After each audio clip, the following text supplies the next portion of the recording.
Everyone, welcome to nice commerce Motihari. आज की class में हम लोग डिस्कस करने वाले हैं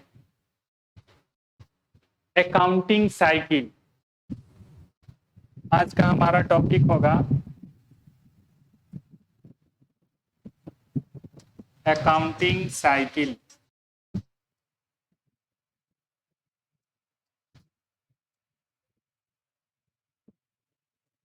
हिंदी में इसको बोलते हैं लेखांकन चक्र। अब लेखांकन चक्र का मतलब क्या होता है? कृष्ण जी का चक्र मत समझ लीजिएगा, ये लेखांकन चक्र अलग है। क्या होता है लेखांकन चक्र? ठीक, सबसे पहले कि जब हम रिकॉर्डिंग स्टार्ट करते हैं तो रिकॉर्डिंग कहाँ से स्टार्ट करते हैं, है ना? अकाउंटिंग रिकॉर्ड्स मेंटेन करने के लिए सबसे पहले हमें फाइनेंशियल ट्रांजैक्शन को आइडेंटिफाई करना होता है। जैसे ही फाइनेंशियल ट्रांजैक्शन आइडेंटिफाई हो जाता है तब हम उस ट्रांजैक्शंस के बारे में, यानी फाइनेंशियल ट्रांजैक्शंस के बारे में आइडेंटिफाई कर लेते हैं कि ये फाइनेंशियल ट्रांजैक्शन है। हमें पता चल जाता है कि ये जो ट्रांजैक्शन हुआ है ये फाइनेंशियल ट्रांजैक्शन है। तब हम उसको क्लासिफाई करते हैं, ठीक है, और क्लासिफाई करने के बाद रिकॉर्डिंग करते हैं। ठीक, तो रिकॉर्डिंग कहाँ करते हैं? पहला स्टेप होता है हमारा ट्रांजैक्शन। सबसे पहले ट्रांजैक्शन जब होगा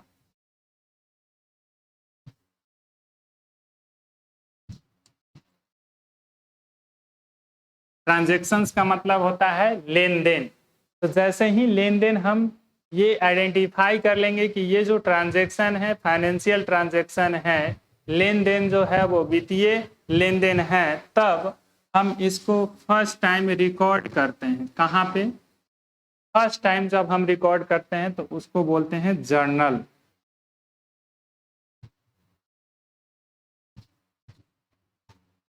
recording in journal. Journal recording in journal का मतलब हो गया कि फर्स्ट टाइम जिस बुक में हम रिकॉर्ड करते हैं ना, उस बुक को हम कहते हैं जर्नल।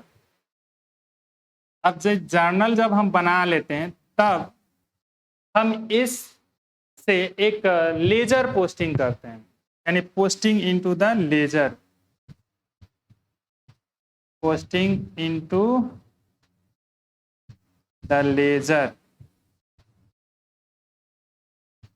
सबसे पहले ट्रांजैक्शन आइडेंटिफाई करते हैं, आइडेंटिफाई करने के बाद रिकॉर्ड करते हैं फर्स्ट बुक, जिसको हम जर्नल बोलते हैं। फिर उसके बाद उसको रिकॉर्ड करते हैं, उसी ट्रांजैक्शन को रिकॉर्ड करते हैं लेजर में, यानी लेजर में उसको हम रिकॉर्ड करते हैं। क्योंकि जर्नल जो है ना, जर्नल क्या होता है, डे टू डे जो ट्रांजैक्शन हो रहा है, डे टू डे जितने भी ट्रांजैक्शन हो रहा है उन सभी ट्रांजैक्शन को पार्टिकुलरली फॉर्म में जर्नल में हम रिकॉर्ड करते हैं।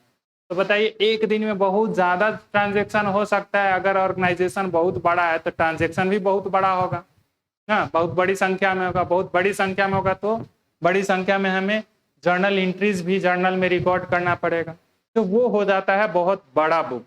ठीक है, फिर उसको समराइज करने के लिए, यानी छोटा करने के लिए हम लेजर में पोस्टिंग करते हैं और लेजर में अकाउंट बनाते हैं। अकाउंट बनाने में क्या होता है कि एक पार्टिकुलर आइटम से रिलेटेड जितने भी ट्रांजैक्शन हुए, ठीक है, एक पार्टिकुलर आइटम से रिलेटेड जितने भी ट्रांजैक्शन हुए हैं उस पार्टिकुलर आइटम्स के लिए एक अकाउंट ओपन करते हैं। उस अकाउंट में ही उसको रिकॉर्ड कर देते हैं, एक ही प्लेस पे, एक ही जगह पे। तो वो हमारा समराइज होकर के पता चल जाता है कि हम इस आइटम से कब कब, या ये फलाने पर्सन से या फलाने आइटम्स के लिए कब कब हम ट्रांजैक्शन किए हैं, ये हमको एक ही स्थान पे, एक ही प्लेस पे पता चल जाता है। इस पर्पज से हम लेजर में पोस्टिंग करते हैं। फिर उसी ट्रांजैक्शन को जब लेजर में पोस्टिंग कर लेते हैं तब हम ये जानने का कोशिश करते हैं कि जो जर्नल में से हम लेजर में पोस्टिंग किए हैं, कहीं हो सकता है कि जर्नल में हम कोई और अमाउंट लिख दिए हों और लेजर में कोई और अमाउंट लिख दिए हों, जिससे हमारा क्या होगा, मैथमेटिकल एरर्स आ जाएगा। ठीक है, यानी कोई रिकॉर्ड्स मेंटेन किए तो उसमें गणितीय त्रुटि हो सकता है, उस त्रुटि को जांच करने के लिए हम ट्रायल बैलेंस बनाते हैं। ठीक है, यानी ट्रायल बैलेंस बनाते हैं। ट्रायल बैलेंस का मतलब होता है, इसको साफ लिखें, ये डिजिटल बोर्ड है और हम पहली बार इसको यूज कर रहे हैं तो थोड़ा सा प्रॉब्लम हो रहा है। ट्रायल बैलेंस, धीरे धीरे ये प्रॉब्लम आपका खत्म हो जाएगा लिखने वाला।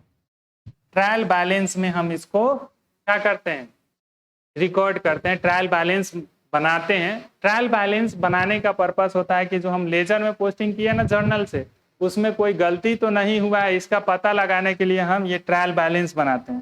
ट्रायल बैलेंस का भी होता है हिंदी तलपट। आप लोग 10th क्लास में पढ़े भी होंगे चित और पट, यानी हिंदी में उसको चित और पट बोलते हैं और इंग्लिश में हेड और टेल बोलते हैं। ठीक है, तो वो आप पढ़े भी होंगे। और यहाँ पर पढ़ रहे हैं आप तलपट। तलपट का मतलब होता है कि हम दोनों पक्ष का, यानी डेबिट होता है और एक क्रेडिट होता है। जैसा कि आपको मालूम है अकाउंटिंग में डबल एंट्री सिस्टम को ही आज पूरे वर्ल्ड में यूज किया जाता है। तो डबल एंट्री सिस्टम ही पूरे वर्ल्ड में फेमस है। और डबल एंट्री सिस्टम में दो एस्पेक्ट, यानी जो ट्रांजैक्शन होता है उसमें टू साइड होता है, टू एस्पेक्ट होता है, और दोनों एस्पेक्ट और दोनों साइड का रिकॉर्ड मेंटेन करने का जो मेथड है उसको हम क्या बोलते हैं, डबल एंट्री सिस्टम बोलते हैं। तो डबल एंट्री सिस्टम में क्लियर है कि एक वन साइड डेबिट होगा, अनदर साइड क्रेडिट होगा। दोनों अगर हम ट्रांजैक्शन रिकॉर्ड किए हैं डबल एंट्री सिस्टम के बेस पर ही, तो रिकॉर्डिंग जर्नल किए हैं तो जर्नल में भी दो साइड होगा, डेबिट और क्रेडिट। लेजर में भी दो साइड होगा, डेबिट और क्रेडिट। तो इन दोनों साइड का, डेबिट और क्रेडिट साइड का जो अमाउंट है, इसमें ट्रायल बैलेंस में लिखा जाता है डेबिट का डेबिट साइड में, क्रेडिट का क्रेडिट साइड में। अगर दोनों साइड इक्वल है तो हमारा ये जो जर्नल से लेजर में पोस्टिंग किया गया है उसमें कहीं कोई दिक्कत नहीं है, कोई त्रुटि, कोई एरर्स नहीं है। अगर दोनों साइड में क्या आता है, अंतर आ जाता है, डिफरेंस आता है, तो जिधर कम आता है उधर हम सस्पेंस अकाउंट ओपन करते हैं और बैलेंस वहां पे लिख देते हैं, सस्पेंस अकाउंट ओपन करते हैं। बट उससे ये हमें पता चल जाता है कि कहीं ना कहीं तो कोई ना कोई एरर्स हुआ है, या तो ट्रांजैक्शन रिकॉर्ड करना छूट गया है, या फिर हम किसी एक साइड में रिकॉर्ड किए हैं, एक साइड में नहीं रिकॉर्ड किए हैं, ये भी हो सकता है। तो वो एरर्स होता है। फिर एरर्स का जैसे ही पता चलता है ना, तो हम उसको, यानी ट्रायल बैलेंस मिलाने से, ट्रायल बैलेंस बनाने से पता चलता है कि डेबिट और क्रेडिट का दोनों साइड का जो बैलेंस है मैच नहीं कर रहा है, तब हम उसको ढूंढने चलते हैं कि एरर्स कहाँ हुआ है। फिर जब एरर्स का पता लग जाता है तो किस टाइप का एरर्स है उसके अकॉर्डिंग उसको रेक्टिफाई करते हैं, तो वो बात की बात है। फिर ट्रायल बैलेंस बनाने के बाद जब पता चल जाता है कि हमारा जो अकाउंटिंग रिकॉर्ड्स किया गया है वो ट्रायल बैलेंस तक सही है, तो उसके बाद हम बनाते हैं फाइनेंशियल स्टेटमेंट। क्या बनाते हैं, यानी उसी ट्रांजैक्शन को रिकॉर्ड करते हैं फाइनेंशियल स्टेटमेंट में, या फिर उसको हम फाइनल अकाउंट के नाम से भी जानते हैं। किसके नाम से जानते हैं,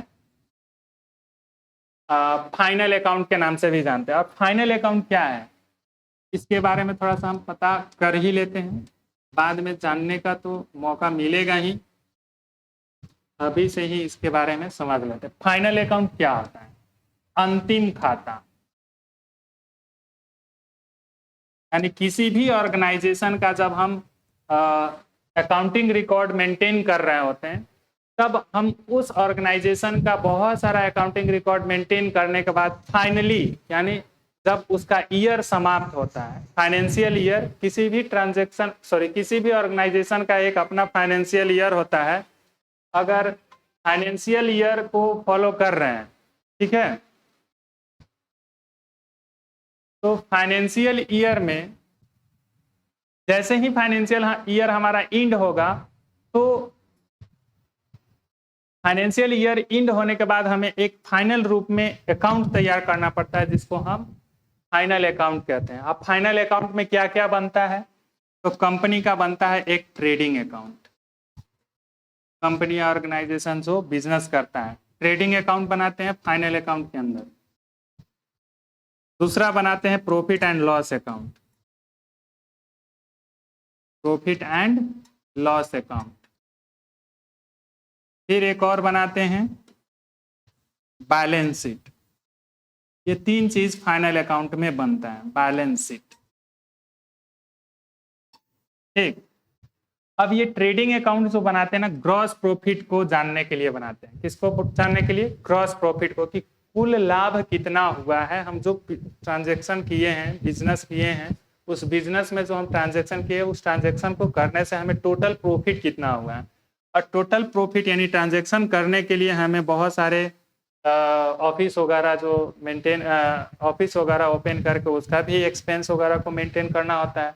तो उन सबको इनडायरेक्ट एक्सपेंसेस को भी अगर इंक्लूड कर लिया जाए, डायरेक्ट इनकम और डायरेक्ट एक्सपेंस को इंक्लूड किया जाता है ट्रेडिंग अकाउंट में, जिससे हमें पता चलता है ग्रॉस प्रॉफिट का कुल, यानी जो बेचे हैं वो टोटल इनकम और जो खरीदे हैं वो टोटल कॉस्ट मिला करके देखते हैं कि कितना हमारा खर्चा हुआ है, सॉरी बचत हुआ है, उसको हम ग्रॉस प्रॉफिट कहते हैं। और ये खरीदने और बेचने के लिए हम जो एक्टिविटीज कर रहे हैं, खरीदने और बेचने का, तो उसमें बहुत सारे ऑपरेशनल एक्टिविटीज भी होता है जिनको हमें करना पड़ता है, उनका भी एक्सपेंस बेयर करना पड़ता है। तो उन सभी एक्सपेंसेस को इंक्लूड कर लेते हैं, यानी टोटल इनकम में से डायरेक्ट और इनडायरेक्ट एक्सपेंस को घटा लेते हैं, तो अब हमारा निकलता है नेट प्रॉफिट, यानी उस वर्ष का शुद्ध लाभ निकल जाता है। फिर बैलेंस शीट, इसको और आगे जब टॉपिक आएगा ना तो उसको फिर एक्सप्लेन किया जाएगा। अभी शॉर्टकट में इसको हमें अकाउंटिंग साइकिल को समझना है। फिर बैलेंस शीट बनाते हैं, तो कोई भी ऑर्गेनाइजेशन है, कोई भी बिजनेस ऑर्गेनाइजेशन है, तो उसका एसेट होगा और लाइबिलिटीज होगा, कैपिटल होगा। तो एसेट, लाइबिलिटीज और कैपिटल, या कैपिटल, लाइबिलिटीज और एसेट का जो समरी शो करने वाला स्टेटमेंट बनाया जाता है, उस स्टेटमेंट को हम बैलेंस शीट कहते हैं। ठीक है, यानी किसी संगठन के या संस्था के पूंजी, दायित्व और संपत्तियों के ब्यौरा दिखाने वाला, जो ब्यौरा मतलब होता है डिटेल्स, दिखाने वाला जो पत्र होता है, उसको हम बैलेंस शीट कहते हैं। ठीक है, तुलन पत्र या फिर आर्थिक चिट्ठा भी कहते हैं। क्या कहते हैं? आर्थिक चिट्ठा, यानी बैलेंस शीट कहते हैं। क्लियर है? हिंदी और इंग्लिश दोनों को लेकर चलने में थोड़ा सा कंफ्यूजन क्रिएट होगा, बट ऐसा नहीं है। हिंदी मीडियम वाले हिंदी को सुनेंगे और इंग्लिश मीडियम वाले इंग्लिश को सुनेंगे, दोनों लैंग्वेज को लेकर चल रहे हैं, कोशिश हमारा यही है। हिंदी वाले को कभी कभी दिक्कत होगा कि हाँ किसी चीज़ का हिंदी हम नहीं कहें, कोई टॉपिक है उसको इंग्लिश में बता दिए बट हिंदी में नहीं बताया, तो इसके लिए टेंशन नहीं लेना है। हिंदी वाले को अगर नोट्स चाहिए है हिंदी में तो हिंदी में मिल जाएगा, इंग्लिश वाले का तो इंग्लिश में चल ही रहा है और उसका नोट्स भी इंग्लिश में मिलेगा। तो हिंदी वाले को डबल बेनिफिट होता है। हिंदी वाले का जो नोट्स दिया जाता है वह हिंदी और प्लस इंग्लिश दोनों में रहता है, और इंग्लिश वाले को केवल इंग्लिश में नोट्स दिया जाता है। तो आप टेंशन नहीं लीजिएगा, जो ये सब चीज़ हम पढ़ा रहे हैं, अगर इसमें नोट्स की ज़रूरत होगा, रिक्वायरमेंट होगा, तो आप हमारे टेलीग्राम चैनल पर, इसी नाम से जो यूट्यूब का चैनल है, इसी यूट्यूब चैनल के नाम से टेलीग्राम पर भी एक चैनल है, उस चैनल को क्या कर लीजिएगा, ज्वाइन कर लीजिएगा, उस पर हम ये डाल देंगे। तो ये फाइनल अकाउंट बनाते हैं कब? जब ट्रायल बैलेंस बन जाता है तब। तो यहाँ हम लिखते हैं फाइनल अकाउंट का पहला हम ट्रेडिंग अकाउंट बनाते हैं, ट्रेडिंग अकाउंट। दूसरा बनाते हैं profit and loss account, profit and loss account. तीसरा बनाते हैं बैलेंस शीट।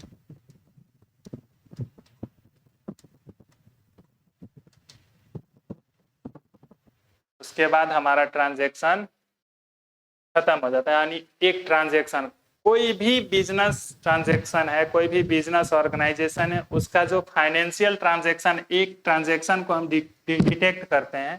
मान लेते हैं कोई एक फाइनेंशियल ट्रांजैक्शन हुआ है, तो उसको सबसे पहले आइडेंटिफाई करने के बाद रिकॉर्ड करते हैं किसमें? जर्नल में। फिर जर्नल से रिकॉर्ड करते हैं किसमें? लेजर में पोस्टिंग करते हैं। फिर लेजर से पोस्टिंग करने के बाद ट्रायल बैलेंस बनाते हैं। फिर ट्रायल बैलेंस बनाने के बाद ट्रेडिंग अकाउंट बनाते हैं। फिर ट्रेडिंग अकाउंट बनाने के बाद पीएल अकाउंट बनाते हैं, पीएल अकाउंट यानी प्रॉफिट एंड लॉस अकाउंट। फिर उसके बाद हम बैलेंस शीट बनाते हैं, फिर उसके बाद हमारा अब एक अकाउंटिंग जो है इंड हो जाता है। एक ट्रांजेक्शन को रिकॉर्ड करने का जो प्रोसेस है, जो प्रक्रिया है, वो समाप्त हो जाता है। फिर अब दूसरा ट्रांजेक्शन को इतना ही प्रक्रिया से होकर गुजरना पड़ता है पूरे 1 ईयर में। फिर तीसरा कोई ट्रांजेक्शन हो तो इसी तरह से उसको पहले हम रिकॉर्ड करेंगे जर्नल, फिर लेजर, फिर ट्रायल बैलेंस, फिर फाइनल अकाउंट। फाइनल अकाउंट में ये तीनों अकाउंट, फिर उसके बाद वो समाप्त हो जाएगा। ठीक, तो ये रहा हमारा accounting cycle.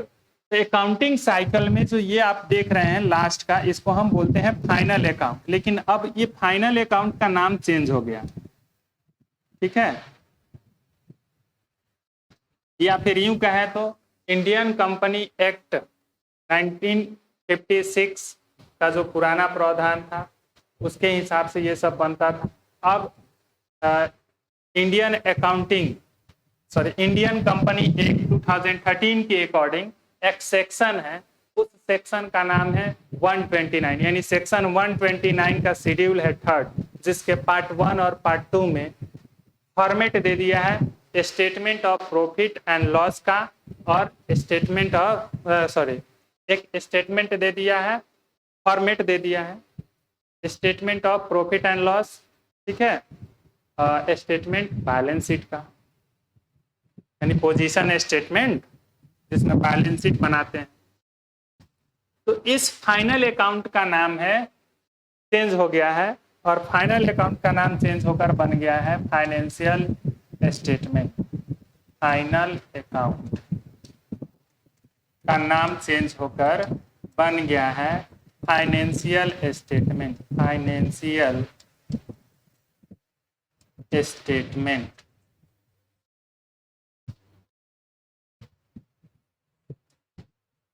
Financial statement.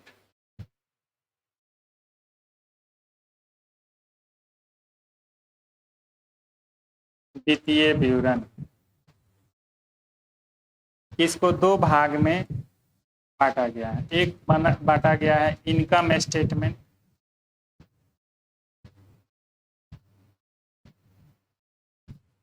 Income statement, दूसरा है पोजीशन स्टेटमेंट।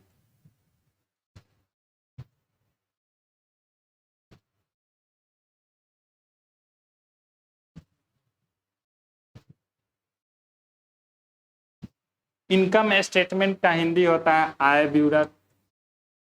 आय विवरण इसका होता है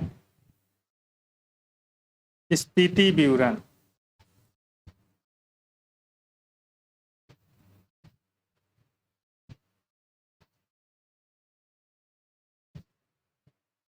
अब इनकम स्टेटमेंट में 2 चीज को, जो ये फाइनल अकाउंट का पहले बनता था ना ट्रेडिंग और पीएल, इन दोनों को इंक्लूड किया गया है किस में? एक तो इंक्लूड कर लिया गया है ट्रेडिंग अकाउंट जो बनता था फाइनल अकाउंट के अकॉर्डिंग, ट्रेडिंग अकाउंट। दूसरा बनता था पीएल अकाउंट यानी profit and loss account, loss account. तो इन दोनों को मिलाकर बना दिया गया न्यू में फाइनेंशियल स्टेटमेंट में। इसका नाम चेंज करके न्यू में ये फाइनेंशियल स्टेटमेंट किया गया। तो इसका जो इनकम स्टेटमेंट है उसमें इन दोनों को शामिल कर दिया गया है। कई बार जब हम इनकम स्टेटमेंट बनाते हैं, इनकम स्टेटमेंट में बनाते हैं कौन चीज? Statement of profit and loss. Statement of profit and loss. Profit and loss का मतलब हो गया लाभ और हानि का एक विवरण तैयार करते हैं जिसमें नेट प्रॉफिट डायरेक्ट निकल जाता है, नेट प्रॉफिट। और इसमें हमारा एक स्टेटमेंट तैयार करते हैं जिसमें कैपिटल, लाइबिलिटी और एसेट, ये जो पोजीशंस होते हैं किसी ऑर्गेनाइजेशन में, उसका एक स्टेटमेंट तैयार करते हैं जिसको हम पोजीशन स्टेटमेंट कहते हैं। पोजीशन स्टेटमेंट में बैलेंस शीट बनता है जो अभी उसमें बन रहा था फाइनल अकाउंट में। फाइनल अकाउंट में जो बन रहा था ना बैलेंस शीट, वही पोजीशन स्टेटमेंट में बनता है। इसका दूसरा नाम होता है statement of affairs. Statement of affairs. Affairs statement of affairs. तो ये रहा हमारा अकाउंटिंग साइकिल में ही एक टॉपिक आ गया था, फाइनल अकाउंट और फाइनेंशियल स्टेटमेंट, तो भी हम लोग समझ ही लिए। आई होप कि आप सबका ये क्लियर डाउट हो गया होगा। मिलते हैं फिर नेक्स्ट लेक्चर में, और नेक्स्ट लेक्चर में कौन सा टॉपिक होगा ये भी डिसाइड कर लेते हैं आज ही। नेक्स्ट लेक्चर का हमारा टॉपिक होगा अकाउंटिंग प्रोसेस। क्या होगा? Accounting process. अभी तो आप लोग पढ़े अकाउंटिंग साइकिल, अब पढ़ेंगे अकाउंटिंग प्रोसेस।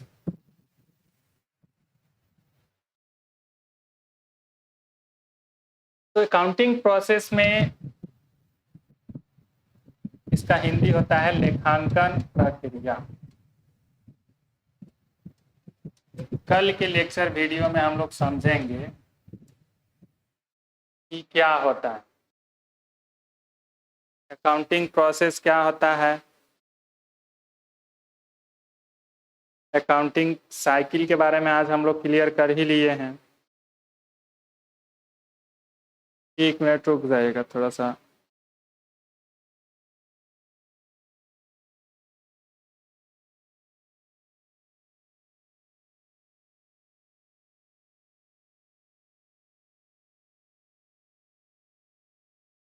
ओके, कभी कॉल भी बहुत ज़्यादा आने लगता है।